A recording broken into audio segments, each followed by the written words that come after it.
You're listening to the Telltale Channel. Don't forget to check me out on all social media: Patreon, Twitter, Teespring, and Etsy. All links can be found in the description or on my website, telltaleatheist.com. Hey, this is Owen. If you're comfortable, leave your first name and state at the sound of the tiny truck backing up. Hello, my name is Renee from North Carolina. I'm currently a closeted queer Jehovah's Witness, and I've recently been having a lot of discussions with my father, and I've been trying to tell him about how, God created us sick and commanded us well, and about, how animals and humans both have a 10% or close to a 10% homosexuality within the population. And he says, well, it's because we're imperfect, and genetics can't be trusted because we're imperfect because of Adam's sin.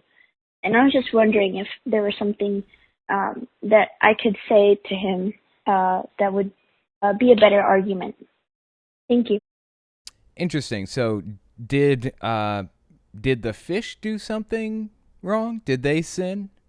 Did the sheep sin? Did the rams sin? So the animals are apparently imperfect also, right? I guess they did something wrong. What sin did they commit? God had Noah build an ark and gather 2 of every animal in the world, including polar bears from the North Pole and penguins from the South Pole and kangaroos from Australia, right? So Noah goes to every single continent in the world, gathers up 2 of every single species, right? Puts them on this boat, and then God kills literally every single other animal and person in the world, okay? I'm just trying to follow this train of thought here. Instead of going to all that trouble, why didn't God quarantine Adam and Eve after they sinned and create a new breeding pair? It seems like all of the deaths that have happened up to this point in time right now are God's fault. That's what it seems like to me. I'm blaming that on him. That one is on him.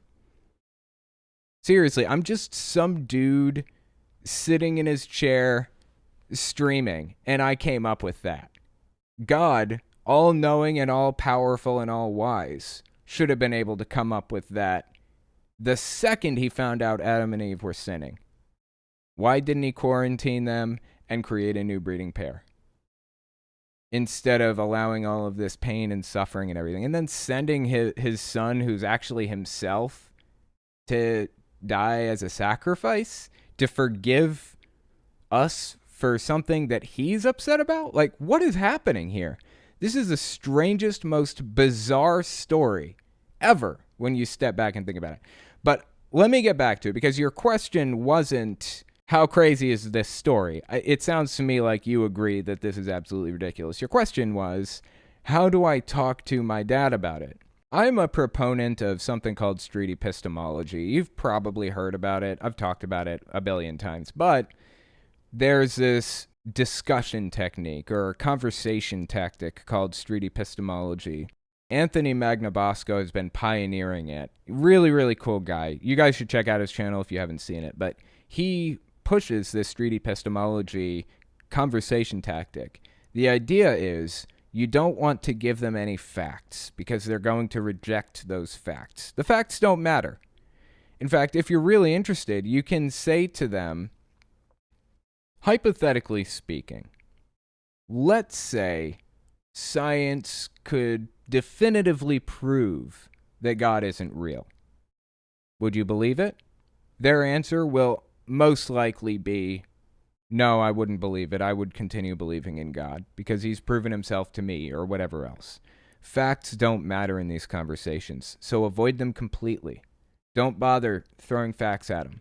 You want to start on a belief basis. Figure out what the claim is and break it down. The first step is asking what they believe.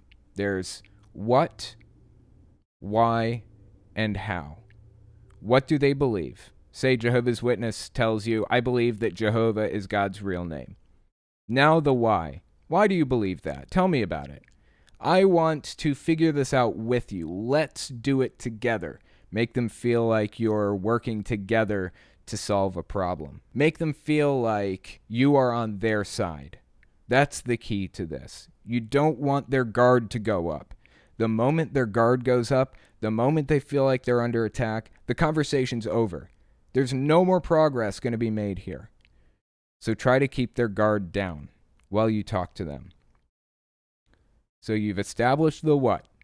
They believe that Jehovah is God's real name. Why do they believe that? If they're not a well-researched Jehovah's Witness, they'll say it's in the Bible, Psalms 83:18. If they are a well-researched Jehovah's Witness, then they'll tell you, well, we know that the Tetragrammaton is actually YHWH, but Jehovah is the English translation of Yahweh, and blah, blah, blah, blah, blah. So the next question, now that you've established the why, ask them how.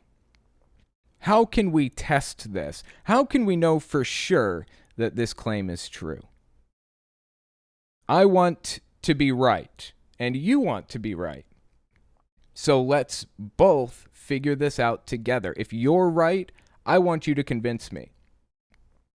There has to be a give and take in the conversation. There has to be concession on each side. If you concede a little bit, they'll concede a little bit. That's the whole key behind it. And you can even ask them while you're going through the how questions.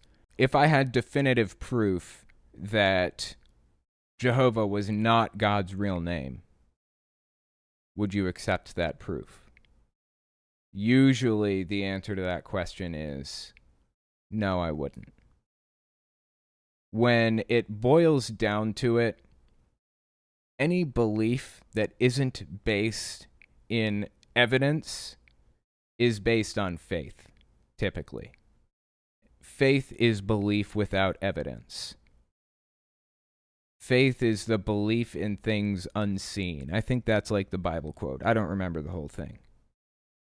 At that point, the question is, how can I tell who is more correct? You, with a Jehovah's Witness belief, or Muslims? Because a Muslim will tell me the exact same thing. They are equally as confident in their beliefs as you are in yours. So try taking a more subtle approach. That may have better results. It largely depends on your situation and the personality of your dad. But like I said, try out Anthony Magnabosco's channel. He goes through the whole process, teaches it, has tutorials on there and everything. It's really, really fascinating and useful. So give it a look, and maybe it could be useful to you.